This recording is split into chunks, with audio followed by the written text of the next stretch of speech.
নমস্কাৰ, মোৰ নাম আফানুল ইছলাম। কেৰেলাৰ পৰা টকা চুৰ কৰি 4 বন্ধুক বিপদত পেলাই ছফিকুল উধাও। ঘটনা অনুসৰি কিছুদিন পূৰ্বে বহিৰাজ্য কেৰেলাত অসমৰ কেইজনমান যুৱক কাম কৰিবলৈ গৈছিল।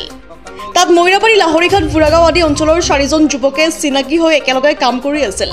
যদিও বুঢ়াগাঁৱৰ ছফিকুল ইছলাম নামৰ বন্ধুজনে 3 বন্ধুক ৰামঠগন দি কেৰেলাৰ পৰা মালিকৰ নগদ 50,000 টকা আৰু এটি মোবাইল ফোন চুৰি কৰি তাৰ পৰা পলাই আহে। এতিয়া বিপদত পৰিল আন 3 বন্ধু।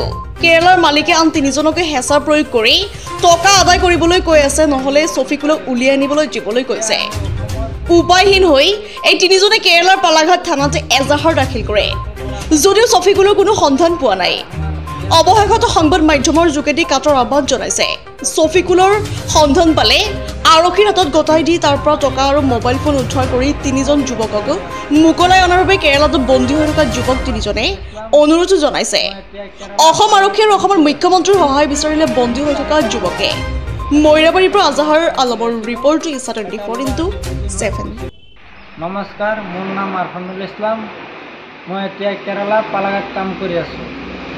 আমি 4টা মানুহ আছিলোঁ। এটা কোম্পানীত কাম কৰি আছিলোঁ। এটা ল'ৰা আজি 2 দিন হ'ল গুচি গ'ল। টকা লৈ গ'ল 50,000 আৰু এটা মোবাইল লৈ গ'ল।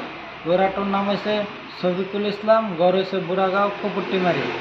এতিয়া মালিকে বহুত প্ৰব্লেম কৰি আছে, টকাটো দিব লাগে। এতিয়া আমি ক'ৰ পৰা টকা দিম? আমি ইয়াতে কাম কৰিব নোৱাৰোঁ, কাম নাই, আমি ক'ৰ পৰা টকা দিম? আৰু বহুত প্ৰব্লেম কৰি আছে মালিকে। এতিয়া ইয়াত এটা কেছ কৰিছোঁ। ইয়াৰ পুলিচে কৈছে যে সি অসম পালেগৈ।